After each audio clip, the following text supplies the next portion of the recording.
Assalamualaikum warahmatullahi wabarakatuh. Waalaikumsalam warahmatullahi wabarakatuh. Sahabat kepedulian semuanya, salam kepedulian, salam semangat, dan salam kebaikan untuk kita semua. Semoga sahabat kepedulian di sana beserta kita semua senantiasa mendapatkan keberkahan, selalu bersemangat menjalani aktivitas sehari-hari, dan selalu memanfaatkan waktu untuk memaksimalkan berbuat kebaikan insya Allah. Nah, kembali lagi dalam Amin Talks bersama saya Ri Anggono, dan kali ini saya tidak sendirian. Saya ditemani oleh seseorang yang luar biasa. Di samping saya ada Pak Nur Ahmad. Assalamualaikum Pak Ahmad. Waalaikumsalam. Sehat ya? Alhamdulillah. Alhamdulillah. Tetap semangat ya Pak? Iya, tetap semangat. Iya, kelihatan Mas Pri ya. Masya Semangat. Allah. Betul sekali. Pak Ahmad semangat, saya jadi semangat, teman-teman juga semangat juga. Oke. Nah, sahabat kepedulian, kali ini kita pengen bahas Pak Ahmad. Mungkin agak sedikit berat, guys. Wah, Agak sedikit berat, tapi di bawah santai saya, Pak. Oh, iya. Di bawah santai aja, insya Allah. Nah, masih poin terkait dengan tema kita seperti biasa, yaitu tentang zakat. Nah, mungkin barangkali sahabat penonton di sana di YouTube Lazis Jateng itu masih beberapa ada yang menyangka bahwa zakat itu sangat terbatas di Pak Ahmad. Mungkin ada, kalau teman-teman setelah Ramadan itu, kalau mau Idul Fitri biasanya zakat ya ternyata cuma zakat fitrah dan sebagainya gitu. Barangkali ada yang belum tahu ternyata zakat tidak hanya di situ loh. Banyak juga zakat, banyak juga kemudian kita nih begitu ya, yang kemudian disyariatkan oleh Islam, terutama terkait dengan zakat tadi gitu. Ada zakat mal, zakat dan sebagainya, begitu banyak sekali. Nah, untuk lebih jelasnya nanti soal zakat ya Pak Ahmad ya, dan juga sahabat kepedulian, nanti sahabat boleh deh saksikan atau tonton videonya yang sudah pernah Lazis Jateng upload kayak gitu tentang zakat gitu ya. Zakat itu apa sih? Terus kemudian macam-macam zakat itu apa aja sih? Nah, terus kemudian orang yang berkewajiban membayar zakat seperti apa? Terus disalurkan kepada siapa? Dan sebagainya. Nanti silahkan cek di YouTube Lazis Jateng. Nah, oke. Nah, untuk pembahasan kali ini, insya Allah kita akan membahas terkait dengan potensi zakat dan juga pemberdayaan masyarakat. Nah, ini poin yang kemudian sangat linear dengan bidangnya Pak Ahmad banget nih. Nah, BTW teman-teman semuanya, sahabat kebetulan Pak Ahmad ini di Lazis Jateng begitu ya. Beliau sebagai direktur operasional begitu ya, juga keuangan. Nah, Pak Ahmad juga sudah insya Allah concern sekali dalam hal zakat dan juga pemberdayaan masyarakat. Nah, makanya kita pengen ngobrol nih sama Pak Ahmad. Kira-kira nanti seperti apa obrolan kita, terutama terkait potensi zakat yang ada di Jawa Tengah ataupun yang ada di Indonesia. Dan kira-kira zakat itu nanti akan dimanfaatkan untuk apa dan lain sebagainya. Nanti kita sama-sama saksikan obrolan kita di kesempatan kali ini. Siap ya Pak Ahmad ya? Oke, siap. Oke, sahabat kepedulian, kita langsung saja untuk obrolan pertama kita, terutama terkait dengan potensi zakat gitu. Nah Pak Ahmad, kalau kita melihat potensi zakat di Indonesia Pak Ahmad, terutama di Jawa Tengah itu sebenarnya seperti apa sih Pak Ahmad? Bagaimana kira-kira Pak Ahmad sendiri? Oke, terima kasih Mas Pri ya. Siap, Pak. Jadi obrolan kita hari ini cukup berat ya. Jelas sekali saya jadi pusing Zakat ini. dan juga pemberdayaan masyarakat ya. Jadi kita mencoba untuk mendiskusikan sesuatu yang semoga nanti memberikan pencerahan ya kepada masyarakat secara umum terkait dengan zakat ini. Jadi di awal pertemuan ini saya ingin menyampaikan bahwasanya kita patut bersyukur ketika kita itu hidup di Indonesia. Kenapa? Ya seperti yang kita ketahui kan Indonesia itu kan negara yang kaya ya. Benar sekali. Dan secara lebih khususnya lagi karakter orangnya itu unik. Jadi kita dari sejak zaman dahulu kan terkenal dengan slogannya Bhinneka Tunggal Ika. Dan karakter masyarakatnya suka bergotong royong. Bener ya? Bener banget. Dermawan begitu. Dermawan juga. Nah, saya ingin sampaikan ini juga. Ternyata karakter gotong royong suka membantu ini kemudian terakui oleh dunia. Di tahun 2021 Indonesia tercatat sebagai negara yang paling dermawan. Masya Allah, ya. luar biasa. Semangatnya ini benar-benar untuk membantu sangat besar sekali. Dan ini sangat linear dalam artian ternyata kemarin dari Basnas menyampaikan di tahun 2022 potensi zakat di Indonesia itu mencapai angka 327 triliun. Luar biasa banyaknya. Tinggi itu, Bang. Gede banget ya. Udah pernah lihat uang 1 triliun? Waduh, ya Allah, Pak. Belum ya? Kita kalau itu segedung ini kira-kira numpuk ya, Pak. Ya, tentu ya. Bener. Itu kalau 327 triliun bagaimana besarnya, Masya Allah. Dan itu adalah potensi ya. Jadi potensi yang harapannya itu nanti bisa direalisasikan. Bagaimana dengan Jawa Tengah? Kalau di Jawa Tengah ketika saya membaca buku dari Puskas Basnas itu ternyata potensi muzaki di Jawa Tengah itu ada sekitar 17 juta orang yang berpotensi menjadi muzaki. Ini kalau secara persentase ya hampir 50%. Itu kan potensi yang sangat besar sekali. Dan di tahun 2021 tahun kemarin ya, sepertinya juga perolehan zakat yang di Jawa Tengah cukup besar. Sehingga ini sangat mungkin untuk kemudian dioptimalkan agar menjadi dana-dana yang bisa membantu masyarakat.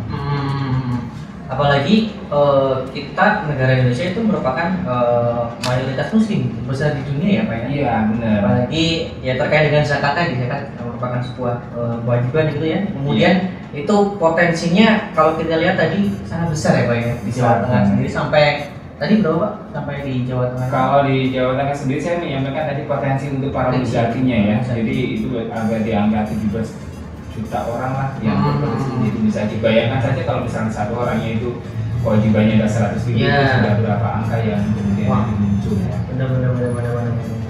Kalau di angka segitu mungkin ya itu luar biasa ya, Pak. Itu kemudian bisa dimanfaatkan untuk mensejahterakan masyarakat barangkali terkait dengan tadi, Pak, potensi-potensi yang sudah kemudian ada di Jawa Tengah sendiri gitu ya, seperti itu.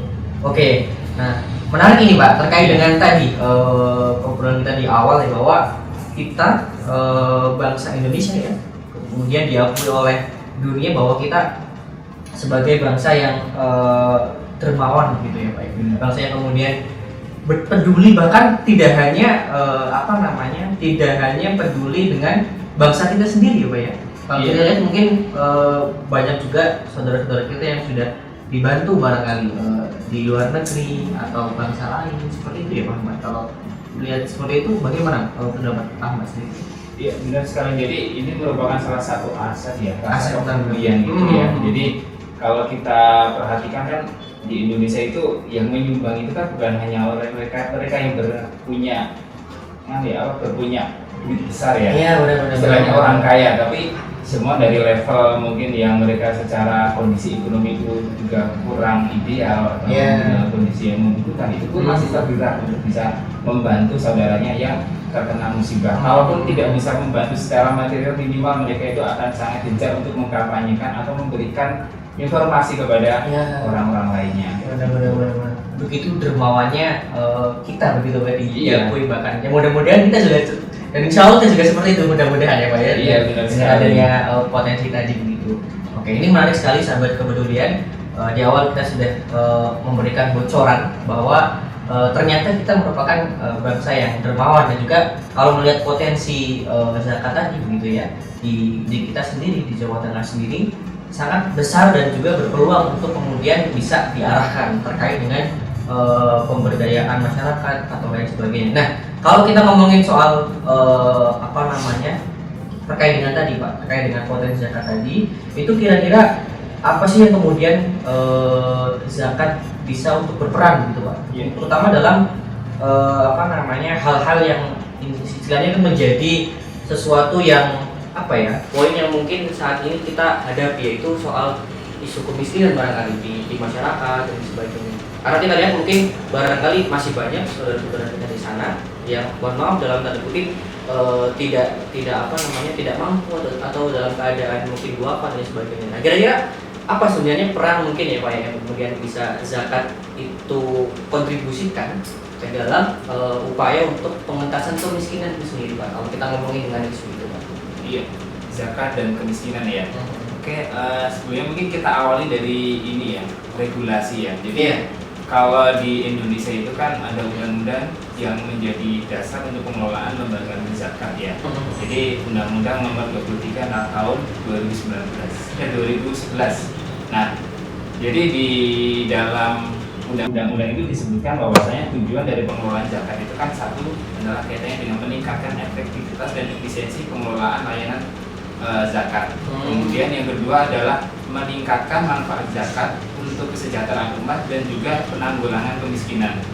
Nah, ini kan amanat undang-undang ini kan ternyata udah jelas ya bagaimana kemudian dalam pengelolaan zakat, organisasi pengelolaan zakat baik itu udah Basnas ataupun LAS, lembaga zakat itu punya peran untuk kemudian membantu mengelola zakat ini agar secara manfaat bisa lebih besar lagi sehingga nanti juga bisa berperan dalam mengurangi lah, turut berperan dalam menanggulangi kemiskinan yang ada di Indonesia. Gitu. Karena kan memang kemiskinan itu menjadi tugas pemerintah, tetapi hari ini kita juga harus bisa menjadi supporting, bagaimana menjadi membantu pemerintah dalam hal ini untuk bisa mengentaskan kemiskinan yang ada di Indonesia.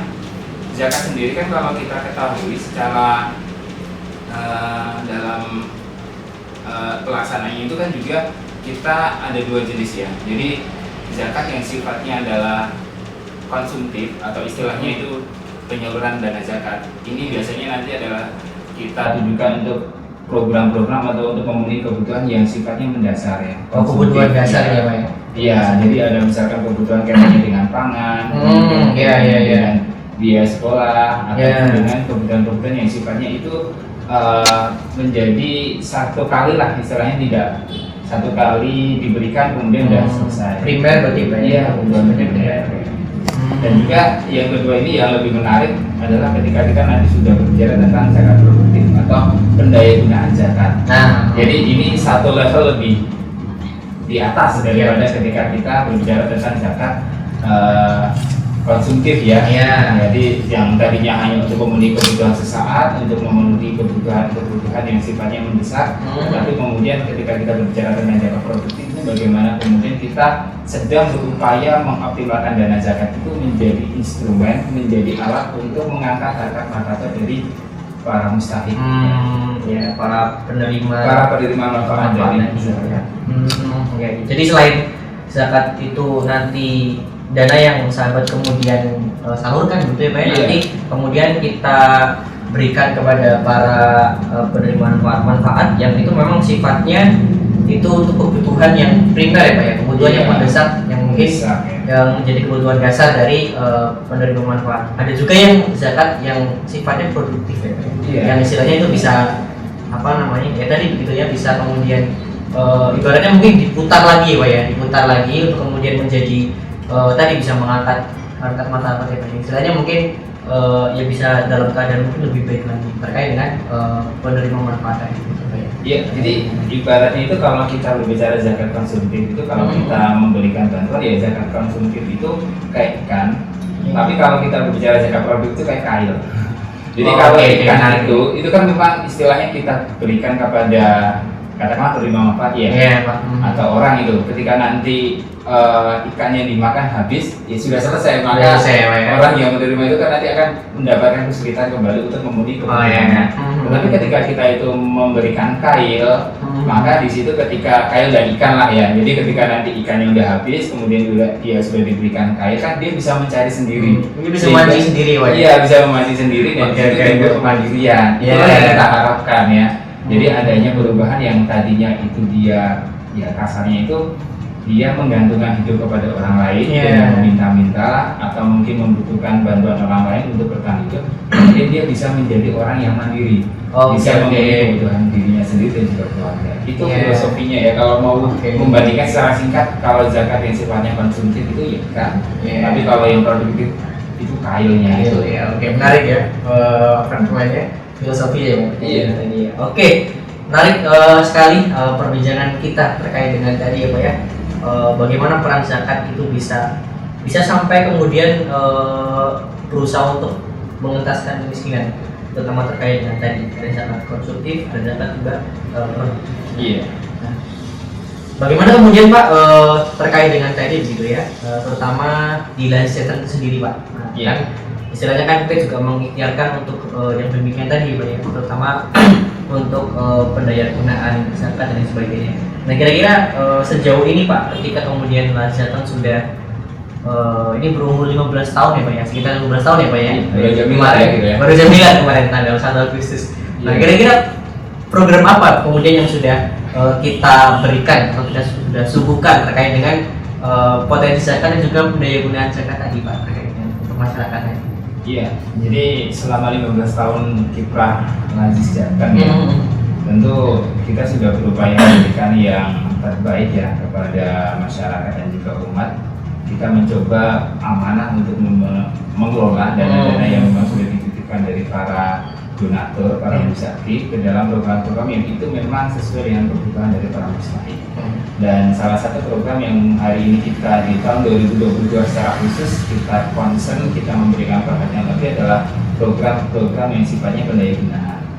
Di tahun 2022 ini kita secara garis besar ada tiga, jadi tiga isu besar di pendaya gunaan yang kita angkat. Satu adalah kaitannya dengan pendaya gunaan di bidang industri kreatif. Jadi ini nanti tentunya adalah kelompok pemberdayaan ekonomi. Kemudian yang kedua adalah klaster bina UMKM. Ini nanti wujudnya adalah dalam program Berubah Berkah. Dan yang ketiga adalah klaster bina ternak masyarakat. Nah ini klaster ternak ya, jadi kita membina para peternak. Jadi tadi yang pertama kaitannya dengan program Industri kreatif. ya, industri kreatif ya. Jadi industri kreatif ini kalau boleh saya ceritain ya. Jadi sekalian mungkin sharing yang sudah berjalan aja. Oke, Karena kan lebih enak ya daripada kita mungkin menyampaikan teori atau apa ya. Jadi mungkin di kesempatan ini saya ingin sharing ya. Jadi kaitannya dengan program bina industri kreatif ini kita di 2 bulan kemarin ya, dalam jangka waktu 2 bulan ini kita sudah pertama launching yang ada di Purbalingga. Jadi ada kelompok pemberdayaan masyarakat RQ. Ya. Jadi RQ itu singkatan dari Rumah Quran. Iya. Jadi program ini muncul merupakan program pengembangan. Jadi di Purbalingga itu kan Lazis Jateng itu kan ada Rumah Quran binaan. Kemudian di situ para walinya, para ibu-ibu dari wali santrinya itu ternyata punya keinginan untuk kemudian bareng-bareng membuat sebuah usaha.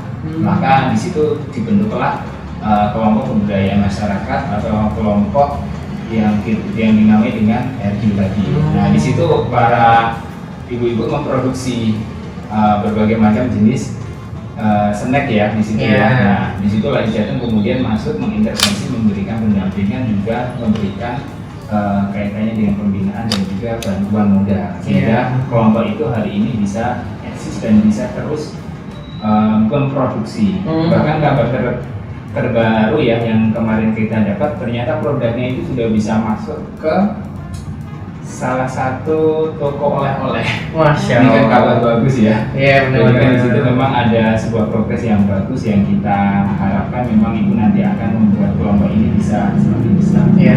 Kemudian baru saja kemarin di 17 Agustus berbarengan dengan Milad HUT RI ya, itu kita juga melaunching satu kelompok program pemberdayaan ekonomi yang ada di Sragen yang kita dinamai dengan kelompok Geria Al-Kahfi. Jadi ini juga sama, berangkatnya itu dari sebuah rumah baca Al-Kahfi. Di situ kemudian tergerak juga para wali santrinya atau para orang tua yang ada di situ untuk kemudian bareng-bareng maju membuat kelompok pemberdayaan ekonomi. Oh iya. Kita seneng banget jadi ketika program kita itu tidak hanya tentang satu jenis, tetapi kemudian di situ bisa terus berkembang. Itu yang pertama kaitannya dengan program pemberdayaan ekonomi ya. Kemudian kalau yang Berubah Berkah atau bina UMKM kan kita memang sudah galakkan mulai Ramadan kemarin ya. Kita targetkan lah sampai akhir tahun ini semoga nanti bisa tembus di angka 150. Sehingga kan kita kalau ada 150 Berubah Berkah kan berarti di situ ada 150 muzaki ya, muzaki baru atau mungkin orang yang termandirikan. Dan selain itu kan tentunya kita akan berbicara tentang 150 orang yang 150 keluarga yang terbantu dari dana zakat yang sudah diberikan di Lazis Jateng. Oh iya. Dan terakhir untuk yang kemarin di klaster bina ternak, kita juga sudah melaunching satu kelompok binaan di Pengarengan. Ini di Kaliangkring Magelang. Di situ ada 25 peserta yang itu mewakili 25 keluarga. Ya. Jadi harapannya nanti program-program seperti ini sampai akhir tahun 2022 kita bisa memasifkan sehingga memang dana zakat itu benar-benar bisa memberikan dampak perubahan positif bagi para penerima manfaat dan juga para keluarganya. Ya. Dan itu semua berawal dari dana zakat yang para para sahabat kemudian itu tunaikan ya ke zakat, insya Allah. Untuk penyalurannya seperti itu tadi.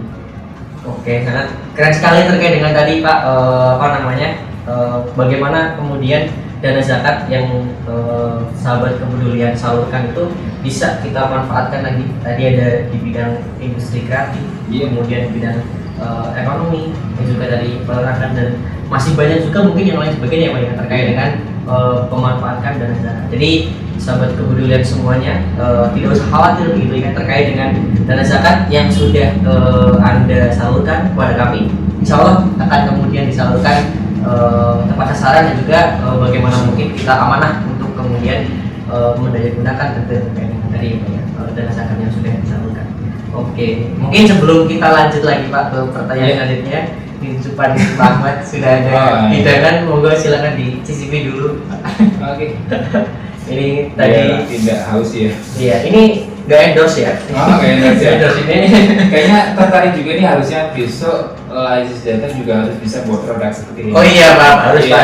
Harus ya. Benar. Biar kalau podcast nanti sudah dapat hadiah. Jadi kalau bisa kita itu salah satu bagian dari promosi para binaan kita adalah kemudian kita menghadirkan dalam forum-forum atau kegiatan-kegiatan yang kita adakan. Benar sekali, Masya Allah. Ini kopi. Besok kopi, kira-kira daerah mana nih Pak? Temanggung, Wonosobo, kopi cocok ya Pak ya? Iya cocok. Kopi Temanggung. Oh iya benar. Pemalang sebenarnya ada. Ada Pak. Ada potensi untuk kemudian jadi mitra untuk mitra binaan untuk kopi. Kopi juga. Semoga nanti bisa terrealisasi ya. Amin insya Allah. Amin. Ini ada kentang juga Pak. Ini kentang ya. Itu teman-teman ya. Oke. Menarik sekali sahabat kepedulian perbincangan kita di kesempatan kali ini ya.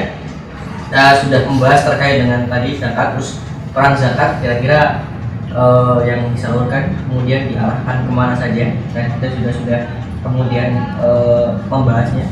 Nah sekarang terkait dengan kira-kira nih Pak Ahmad ya, yang juga mungkin sahabat kepedulian semuanya terkait dengan kriteria atau kira-kira mungkin dari penerima manfaat ya, atau bahasa lainnya mustahik, atau orang yang nanti akan menerima manfaat itu, kira-kira kriteria seperti apa saja sih yang kemudian menjadi target gitu dari penerima manfaat dari Las Artisan Jawa Tengah sendiri selama ini, dan juga barangkali Pak Ahmad juga bisa menyampaikan seperti apa kira-kira?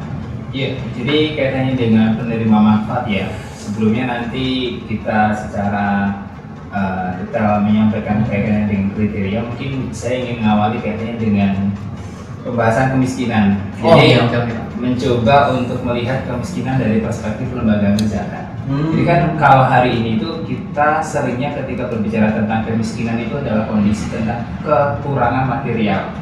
Tapi kalau kita sebagai lembaga zakat itu memandangnya itu kemiskinan itu tidak tentang materi, tidak hanya sekedar tentang materi. Ia seseorang yang secara materi membutuhkan itu bisa terkategorikan sebagai miskin.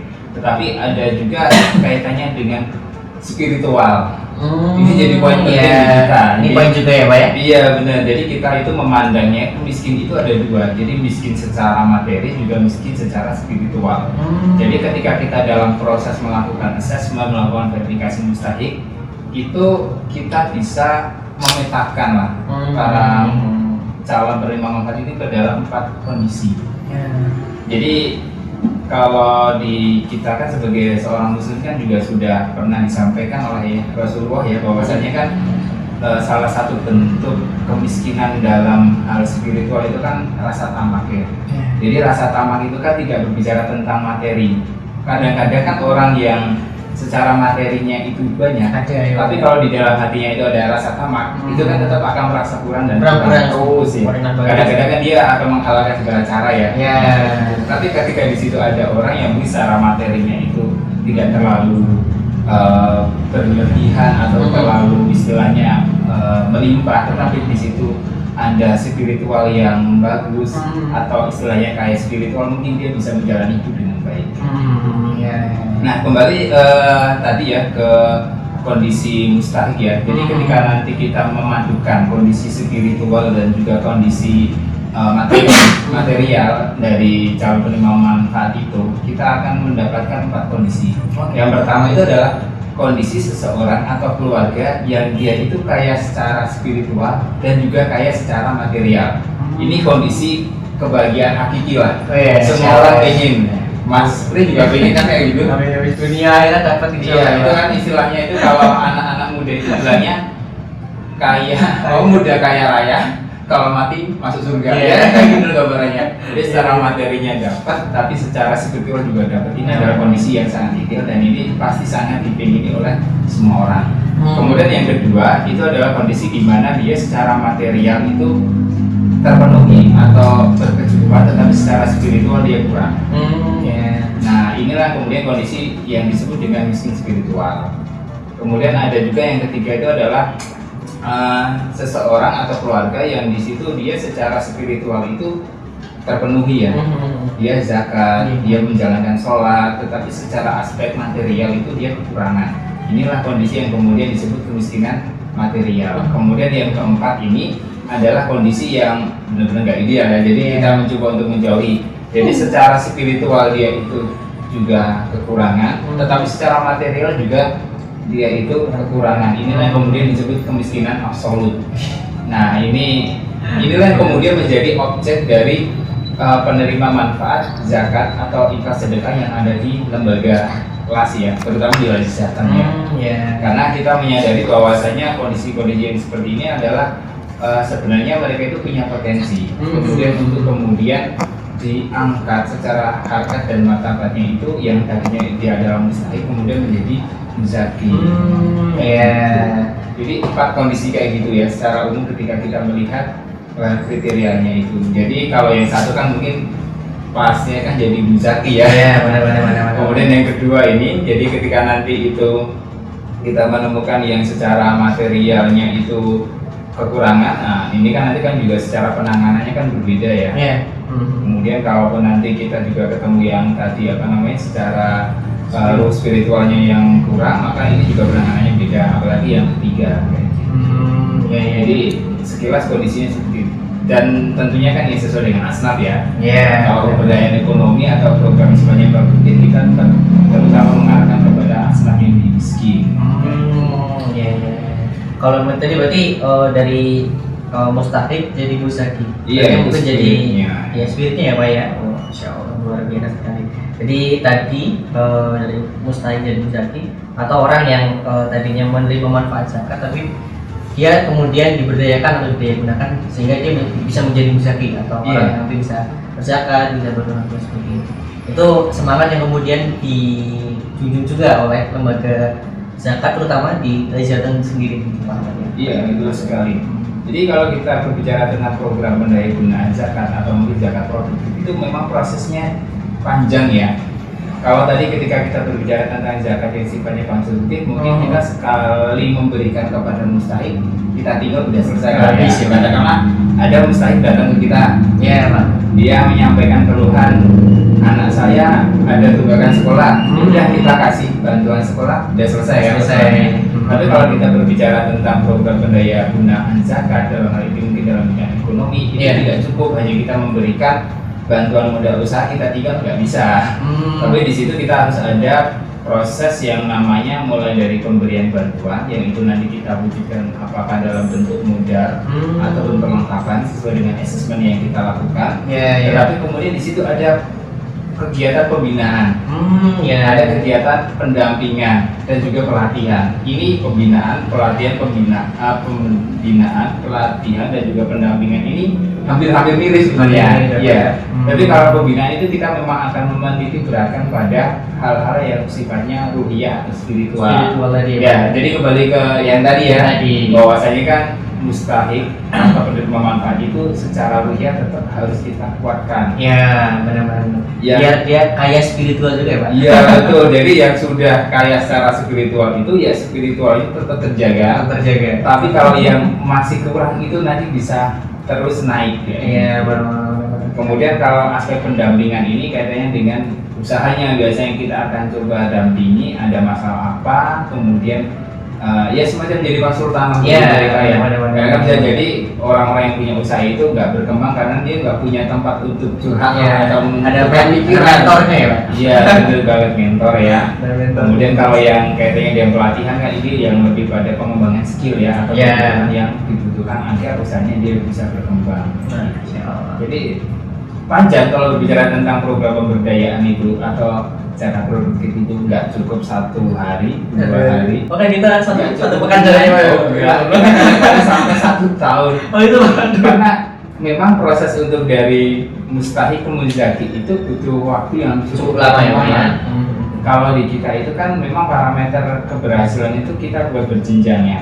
Jadi kan kondisi pertama ketika kita memberikan bantuan kepada mustahik itu biasanya mustahik itu kesulitan untuk mendapatkan sumber penghasilan yang tetap setiap bulan. Maka kita membuat sebuah kriteria bahwasanya tahap 1 agar dia dikatakan program ini ada progres adalah ketika mustahik itu dia sudah bisa mendapatkan penghasilan rutin tiap bulan. Kemudian tahap keduanya adalah bagaimana dia tergerak mau bersedekah. Nah, kemudian tahap selanjutnya adalah bagaimana dia punya saving atau tabungan. Kemudian nanti kita berharap setelah tahapan-tahapan itu dia kemudian bisa membayar zakat. Itu ya panjang sih sebenarnya ya. Tetap dikontrol ya Pak ya. Iya, kontrol. Ya, itulah yang membedakan tadi dengan program-program sifatnya konsumtif yang sekali pakai ya Pak ya. Iya, sekali pakai istilahnya kalau bisa itu bilang itu ya kasih tinggal gitu. Iya. Kita nggak bisa kalau dengan program pendaya gunaan atau program zakat produktif ditinggal ya bubar itu asli. benar sekali pakai tadi. Oke, terkait dengan tadi luar biasa yang sudah disampaikan oleh Pak terkait dengan tadi ya pendaya gunaan zakat oleh para penerima manfaat. Nah, kita masuk ke pertanyaan terakhir nih Pak. Aduh, terakhir ya. Alhamdulillah. Macam ini. Oke, di pertanyaan yang selanjutnya ini Pak Ahmad terkait dengan kira-kira langkah seperti apa saja sih Pak, atau kemudian ya strategi begitu, kemudian itu bisa meningkatkan pelayanan zakat gitu untuk para muzaki terutama, dan juga ketika nanti bisa mengimplementasikan program-program yang kemudian ditujukan untuk para mustahik. Nah, kira-kira langkah seperti apa yang mungkin sudah Lasis Jateng kemudian aktualisasikan, atau memang di beberapa las juga dalam keadaan seperti itu Pak? Kira-kira seperti apa? Iya, jadi kalau kaitannya dengan layanan ya, jadi seperti yang tadi jadi amanah undang-undang juga kan kita dalam pengelolaan zakat kan harus ada dari efisien ya. Iya. Kalau kita berbicara tentang muzaki kan bagaimana kemudian kita bisa memberikan servis, memberikan layanan yang optimal kepada para muzaki. Satu, tentu kita berusaha memberikan kemudahan dalam melakukan transaksi pembayaran zakat tersebut. Kemudian kenapa kemudian hari ini kita mulai membuka fasilitas untuk donasi online, atau kemudian kita juga menyediakan rekening-rekening, ataupun kita memberikan layanan untuk jemput donasi ya. Ini dalam aspek kemudahan. Kemudian bagaimana kita untuk menjaga transparansi atau kepercayaan ini juga perlu penting juga ya. Iya, perlu kita terus jaga ya, karena kan lembaga ini kayak lembaga filantropi itu kan bisa karena kepercayaan. Iya, benar sekali. Ketika kepercayaan itu sudah jatuh, berat itu. Maka ya dari kita sebagai lembaga yang diamanahi dana umat, tentunya kita mencoba memberikan laporan yang secara rutin ya. Kita mempublikasikan melalui medsos kita, kemudian kalau dengan stakeholder terkait dengan Basnas ataupun Kemenang, kita juga rutin untuk melakukan laporan setiap semester, 1 2 kali. Nah, kemudian kalau kaitannya dengan mustahik, kita juga harus memperhatikan mereka. Dalam artian kita juga sudah memberikan layanan yang excellent kepada muzaki, ya harusnya kepada mustahik sama ya. Iya, benar sekali. Ya, jadi kita mencoba juga mendesainkan program yang memang pas buat mereka. Tepat sasaran. Iya, benar sekali, tepat sasaran dan harusnya mudah diakses. Oh iya. Kadang-kadang itu kan orang itu bingung itu kan karena nggak tahu ya. Iya, benar sekali. Orang mau berdonasi itu nggak jadi karena nggak tahu. Orang butuh bantuan itu nggak bisa dapat bantuan karena nggak tahu. Jadi kita memang hari ini sebenarnya mencoba memberikan ruang publikasi kaitannya dengan layanan Zaki dan Bank Zaki itu agar bisa lebih mudah diakses. Berarti lebih ke bagaimana sistemnya ya Pak? Iya, membangun sistem yang memudahkan. Ya benar sekali, karena ya sekali lagi bahwa ya lembaga zakat atau lembaga yang filantropi itu memang besar karena kepercayaan tadi Pak. Iya. Kalau kemudian kepercayaan sudah runtuh ya, atau sudah kemudian jatuh, memang susah juga ya Pak. Makanya kemudian Lansjateng pun demikian ya Pak. Kemudian bisa transparansi dalam melakukan pelaporan di website, atau kalau nggak stakeholder tadi ke apa namanya Basnas, Kemenak seperti itu. Dan sahabat juga bisa lihat di media sosial apa ya, atau di website. Di situ juga sudah ada pelaporannya terkait dengan perkembangan dan sebagainya. Terutama tadi Pak ya, untuk realisasi program ya, untuk Zaki para penerima manfaat. Juga kita juga memaksimalkan untuk tepat sasaran dan juga itu tadi gitu mudah diakses dan sebagainya. Itu terkait dengan apa yang kemudian sudah diaktualisasikan gitu ya oleh Lansjateng, dan kami kira itu sebagai sesuatu yang harus benar-benar kita tingkatkan gitu ya Pak terkait dengan pelayanan tadi gitu ya. Oke, luar biasa sekali perbincangan kita di kesempatan kali ini. Gak terasa berapa puluh menit ini ya kita sudah ngobrol di perbincangan kita. Obrolannya cukup berat tapi di bawah santai. Kalau di bawah santai itu rasa ringan ya Pak. Iya, terasa ya. Terasa ringan selesai. Kita nambah lagi berapa? Oh iya, oke. Insya Allah itu sahabat kepedulian tadi pembahasan kita di kesempatan kali ini, terutama terkait dengan zakat begitu ya. Kalau tadi kita coba untuk ingat-ingat lagi yang disampaikan Pak Ahmad, bahwa tadi ternyata memang zakat itu tidak terbatas hanya pada satu bidang atau satu titik yang mungkin selama ini mungkin barangkali kita sangkakan atau kita barangkali ketahui gitu bahwa zakat ya cuma ada zakat fitrah gitu barangkali gitu sama teman-teman di sana pun seperti itu. Tapi tidak hanya di situ, zakat dan potensinya itu memang sangat luas, dan kemudian pemanfaatannya pun juga sangat luas terkait dengan pemberdayaan masyarakat, bisa tadi sampai ke perekonomian, sampai kemudian mengangkat harkat dan juga martabat dari saudara-saudara kita yang membutuhkan dan sebagainya. Bahwa zakat memang potensi yang luar biasa yang memang dimiliki oleh kita gitu ya Mbak, sebagai seorang muslim, terutama ya kita bersyukur hidup juga di negara yang mayoritas muslim gitu ya, terutama di Jawa Tengah sendiri, bahwa kita termasuk ke dalam insya Allah begitu ya, nantinya bisa untuk memanfaatkan potensi zakat tadi begitu, untuk kita bisa memberikan pemberdayaan masyarakat dan sebagainya.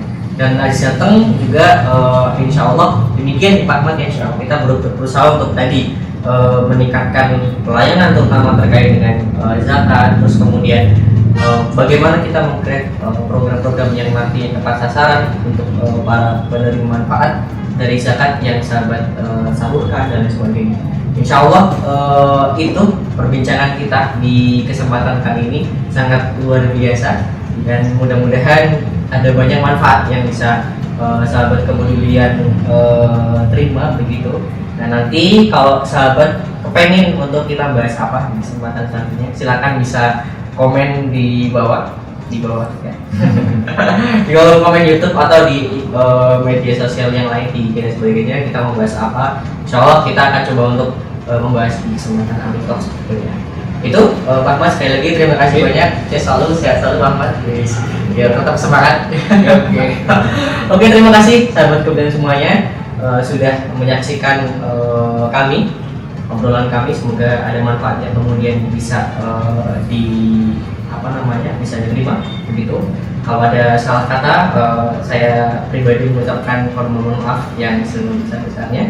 Cukup sekian perbincangan kita ketemu lagi di Amin Talks berikutnya. Assalamualaikum warahmatullahi wabarakatuh.